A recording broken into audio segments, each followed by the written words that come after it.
He was not interested in getting everybody, the actual players, involved, and instead personally thought that he could just like have a use his like direct line of communication with Vladimir Putin and all of the praise that he's heard from Vladimir Putin that he took as sincere.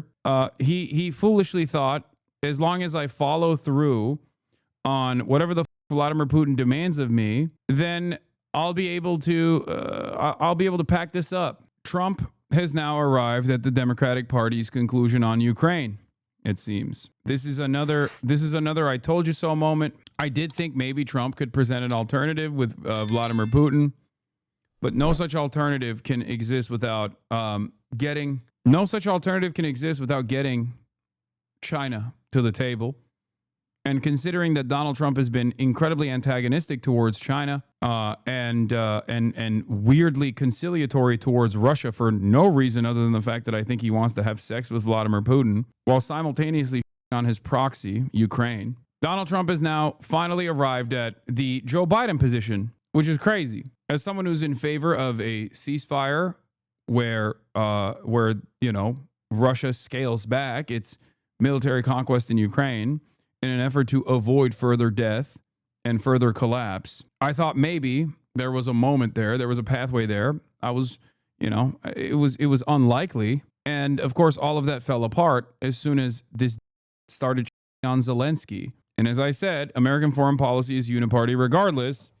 And now we're back to the uniparty position where Donald Trump is talking about giving Patriot missiles to Ukraine. However, the major problem for Ukraine still remains. The major hurdle for Ukraine is manpower. What will they do? Okay, is to hear that we are very unhappy, I am, with Russia, but we'll discuss that maybe a different day. But we're very, very unhappy with them, and we're going to be doing very severe tariffs if we don't have a deal in 50 days. Tariffs at about 100%. You'd call them secondary tariffs. You know what that means. But today we're going to talk about something else. And as you know, we've spent $350 billion approximately on this war with Russia and Ukraine, and would like to see it end. It wasn't my war, it was Biden's war. It's not my war. I'm trying to get you out of it. And we want to see it end. And I'm disappointed in President Putin because I thought we would have had a deal 2 months ago, but it doesn't seem to get there. So based on that, we're going to be doing secondary tariffs if we don't have a deal in 50 days. It's very simple. And they'll be at 100%. And that's the way it is. That can be more simple. It's just the way it is. I hope we don't have to do it. But regardless, we are going to be, we make the greatest military equipment in the world, whether it's missiles. You saw that recently in Iran, the way those planes flew in. They hit every single, 14 bombs hit every target. Yeah, secondary tariffs will likely hit China, Germany, and India because these countries buy lots of Russian oil. I'm from Ukraine and I'm basically on lockdown because if I'm conscription age and if I go out, because I'm conscription age and if I go out, I might get caught on the steer ice style. Yeah. What Russian products does the USA even bring in? No, the remaining way of like actually trying to hit Russia is by sanctioning countries that are secondary markets for Russian energy to enter the global marketplace, like India, for example, in an effort to try and sever ties between India and Russia, which I don't know how successful he could be on this as well. I don't know how much success he can see here because he's up the bag in a meaningful way for every other country on the planet. The only way to do this, the only way to arrive at a reasonable outcome here was by not applying pressure to China, but offering an olive branch to China and getting China to apply pressure to Russia. That's what I think, at least. And I'm a stupid guy. I'm not the smartest guy out there, okay? But of course, he was not interested in doing that at all. He was not interested in getting everybody, the actual players, involved. And instead, personally thought that he could just like have a use his like direct line of communication with Vladimir Putin and all of the praise that he's heard from Vladimir Putin that he took as sincere. He foolishly thought, as long as I follow through on whatever the Vladimir Putin demands of me, then I'll be able to pack this up. Some of the conditions that Vladimir Putin gave him were insane. Some of the positions that he got from Vladimir Putin as like concessions that he forced down Zelensky's throat were absolutely insane. It would have been non-starters. And yet, Vladimir Putin, much like how Benjamin Netanyahu did with the Brandon team, was able to use the negotiations process and the ceasefire conditions and the ceasefire back and forth as a way to sever America's existing ties with Ukraine, as a way to halt weapons transfers and cause more severe blows to Ukraine in the process. Vladimir Putin played him like a fiddle, 100%. That's what he did. And he's such an absolute dumbass with a cult of personality that people thought he was actually brilliant. He was actually, they still presented as brilliant. There was a lot of quote unquote anti-war people out there, or there were a lot of, subtle pro-Russian support out there that also presented this as like Trump's paving a bold new path with Russia. One of the dumbest things I think you can do in any negotiations process is over your guy in the negotiations. If your goal is to end the hostilities, if your goal is to actually get to a ceasefire, then it is perhaps the dumbest thing you can do if you're undermining your proxy in the conversation. And in this circumstance, it was Zelensky. And that's precisely what Trump did. Yes, but you have 2020 hindsight. How could Trump know Pootie Poo would lie? I mean, I don't think that requires hindsight. I know you're making a joke. To go in response. In what? How far are you willing to go if Putin were to escalate, send more bombs in the coming days? Don't ask me a question like that. How far? I don't know. I want to get the war settled. They're not Americans that are dying in it, and I have a problem, and JD has a problem. It's a stance that he's had for a long time. They're not Americans dying, but there are a lot of people dying, and on something that should be able to be settled, and we all agree with that. When did Putin lie? What do you mean, when did Putin lie? Throughout the entire negotiations process, Vladimir Putin went to Donald Trump directly and said, if you give me a sweetheart deal where you just basically recognize, if you give me a sweetheart deal and you force Ukraine to recognize all the territories that I have forcibly annexed, okay, then I know that you have an investment in like ending this war, which is seen as like broadly unpopular by your base. I will give that to you. I will give you a cessation of hostilities. That was a lie. And you want to know how that was a lie? Yeah, my mom just walked in. Because the moment that like cessation of hostilities started being a point of, the moment that like a ceasefire bargain was followed up with like concessions from Zelensky, what did Vladimir Putin say? What did Vladimir Putin say and do? Oh, just kidding. Actually, we don't want this because a cessation of hostilities would only allow Ukraine to re-up and rearm. That's it. As soon as Zelensky was seen as conceding to these already ridiculous positions that would have been a death sentence for him, both for his further political ambitions, but maybe even his life. Even after all of that, Vladimir Putin was like, oh yeah, we can't actually do a ceasefire. And they just kept pushing. The U.S. didn't comply with any of Putin's demands. He stated his position. How is that a lie? Brother, Putin's demands beyond what Trump had already secured from Ukraine were insane. If you're talking about additional territories that they had not even militarily conquered at this point, you're out of your mind. Okay, you might as well just give Vladimir Putin the entirety of Ukraine then. Like what kind of that's not how diplomacy is conducted. The that Zelensky conceded on was already maximalist, was already incredibly unfair. You're out of your mind if you want. Putin's demand was just basically to give up the entirety of the country at that point. Like Donald Trump gave a massive W to Vladimir Putin if Vladimir Putin were to concede and actually go along with the ceasefire terms that were designed. It was far more than I think is appropriate. Okay? Far more. Like whether it be the extraction of whatever natural resources Ukraine has on top of all the territories that are considered de facto a part of Russia, that Russia was militarily able to secure. So it was a massive W, but Russia didn't take it. You're brilliant. Yes, it was. But I think Vladimir Putin considers this not enough, and he thinks that he can get more. He can push more militarily, kill more people, take over more Ukrainian territory by force, and eventually come back to the table at another stalemate with even more territory. Off topic, but just seen Pegasus video and I'm conflicted. What, like the spyware, the Israeli spyware? Isn't your analysis that Ukraine is several months from losing via being out of troops? If you were in charge, why would you accept concessions when you're going to get the whole country like you said? I don't think they're going to get the whole country.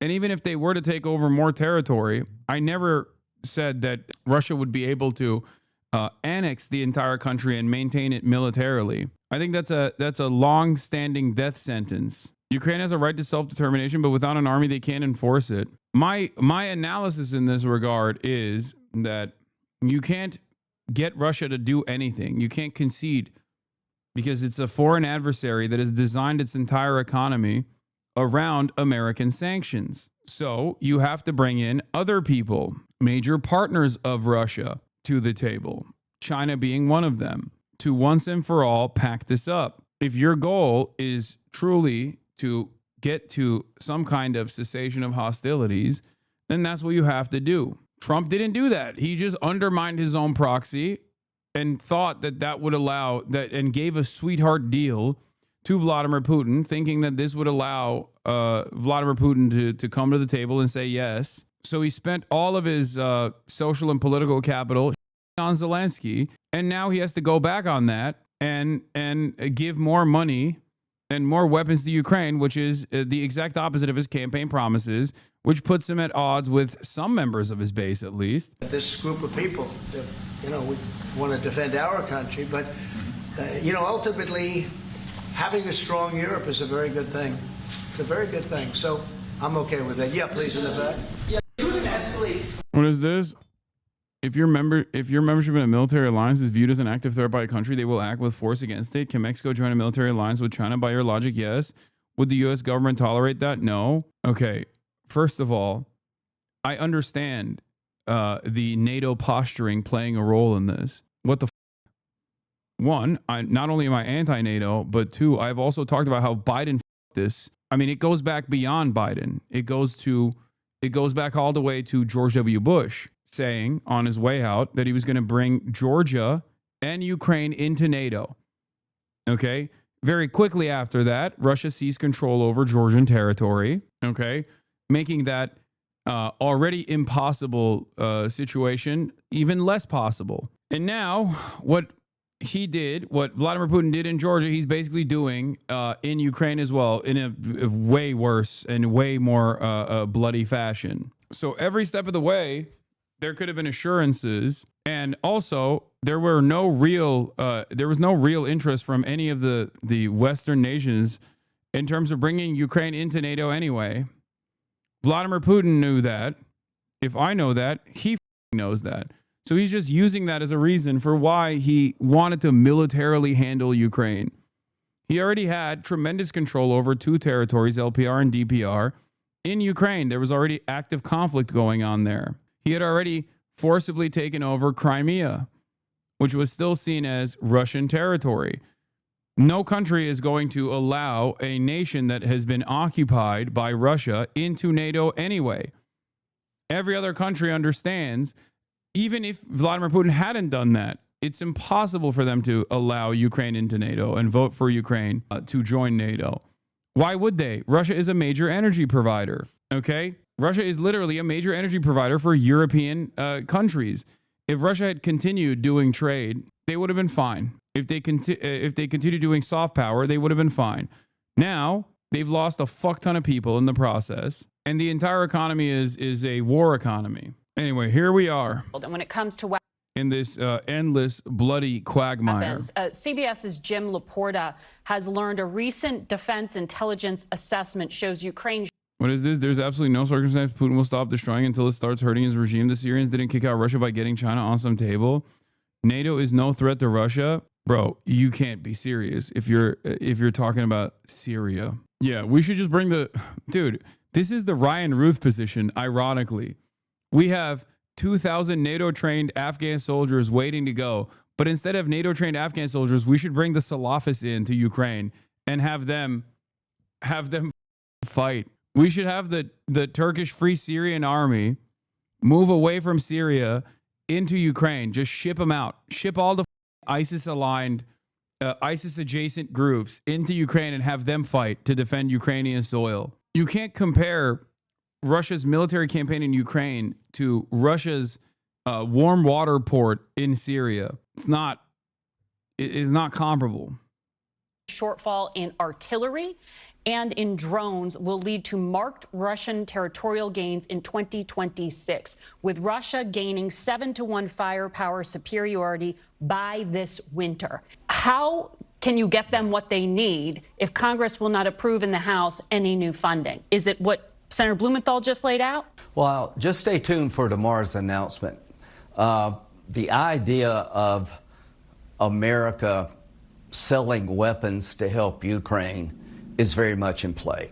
We've given Ukraine a lot. We've given them money. We've given them military aid. We now have a minerals agreement with Ukraine that's worth trillions of dollars. So I don't want to get ahead of the president, but stay tuned about seized assets. The Europeans want to limit the interest on the assets to go to Ukraine. Secretary Bessent wants to go further. Stay tuned about a plan to go after the seized assets more aggressively. Stay tuned for a plan where America will begin to sell to our European allies tremendous amount of weapons that can benefit Ukraine. Putin has calculated that we would get tired and Europe would get weary. He made a huge mistake. NATO is bigger and stronger, and we're more committed than ever to make sure he does not take Ukraine by force. So Congress is on the verge of passing the most consequential sanction package in the history of the country. It will give President Trump tools he doesn't have today, a literal sledgehammer. And the big offender here is China, India, and Brazil. India buys oil from Russia cheap and resells it. That's despicable. I've talked to President Trump. He said last week it's time to move. He's tried to entice Putin to the table, but my goal is to end this war, and the only way you're going to end this war is to get people who prop up Putin, make them choose between the American economy and helping Putin, and you can only have one negotiator, and that's going to be President Trump. Okay, but like, what happens when there's no hands left to hold the weapons? Like, sure, we're selling the weapons, and that's definitely a necessity, right, for Ukraine to defend itself. But what happens when there's no people? Like, what are you gonna do? Are you gonna force Ukraine to get more aggressive? I said with their conscription practices, which is already pretty aggressive to begin with, or are you going to literally forcibly send Ukrainian men that are of conscription age in Western countries that have refugee status right now back to Ukraine so they can be shipped off to the front lines? Is there an appetite for that?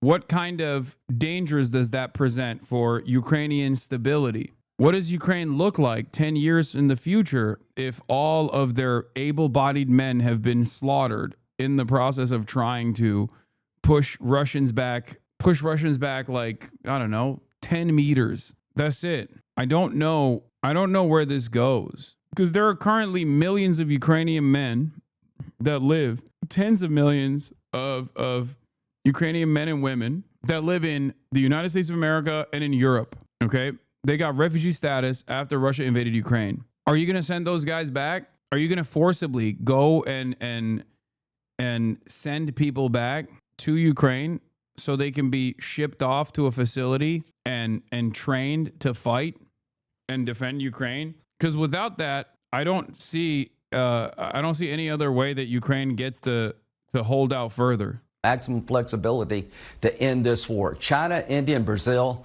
you're about to get hurt big time if you keep helping. Russia invaded Georgia in 2008 for territory, Ukraine in 2014 for territory, but somehow the invasion of 2022 was only because of NATO. Sure, bro. I already accounted for that. And yes, both could trace back to NATO. Like I said, on his way out, George W. Bush literally said Georgia and Ukraine should join NATO. Immediately after George W. Bush said that, invaded Georgia. So yes, part of that is NATO involvement. Even if India is incidentally one of the countries impacted by U.S. secondary sanctions on Russia, I do not understand why U.S. officials, not just Graham, are calling New Delhi out by name in public at a time when they are ostensibly working together regarding China. Then you had the helicopters shoot a total of 30 bombs, 30 missiles, and they hit every single, Marco, is that right? Every single piece, every single target. And it was, I guess, on a scale of 0 to 10, they say it was about a 15.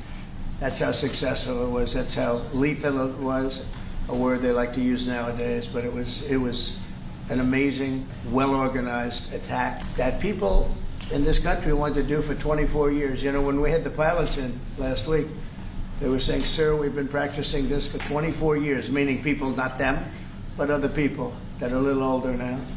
But they too, and you were the one that let us do it. But we've been practicing it 3 to 4 times a year for 22, 24 years, because they always knew they had to stop Iran from doing what they were doing, which is trying to come up with a nuclear weapon, a nuclear bomb. And we did it very successfully. And we make the best equipment, the best missiles, the best of everything. The European nations know that. And we've made a deal today, and I'm going to have Mark speak about it, but we've made a deal today where we are going to be sending them weapons and they're going to be paying for them. The United States will not be having any payment made. We're not buying it, but we will manufacture it and they're going to be paying for it. Our last meeting of a month ago was very successful in that they agreed to 5%, which is more than $1 trillion a year, so they have a lot of money. And these are wealthy nations. They have a lot of money and they want to do it. They feel very strongly about it, and we feel strongly about it too. A lot of money, and we don't want to do anymore, and we can't. But we make the best, and we're going to be sending the best to NATO, and in some cases to maybe, at Mark's suggestion, if we go to Germany, where they're going to send early on missiles, and they'll be replaced, and NATO is going to take care of it. It's going to be coordinated by NATO, and they're going to work very much with Matt Whitaker, who's right here, who's a great ambassador, and Matt's going to be coordinating. You better do a good job, Matt. I will. But Matt's going to coordinate. He's a very talented guy. He's going to coordinate everything. So in a nutshell, we're going to make top-of-the-line weapons, and they'll be sent to NATO. NATO may choose to have certain of them sent to other countries where we can get a little additional speed, where the country will release something and it'll be mostly in the form of a replacement.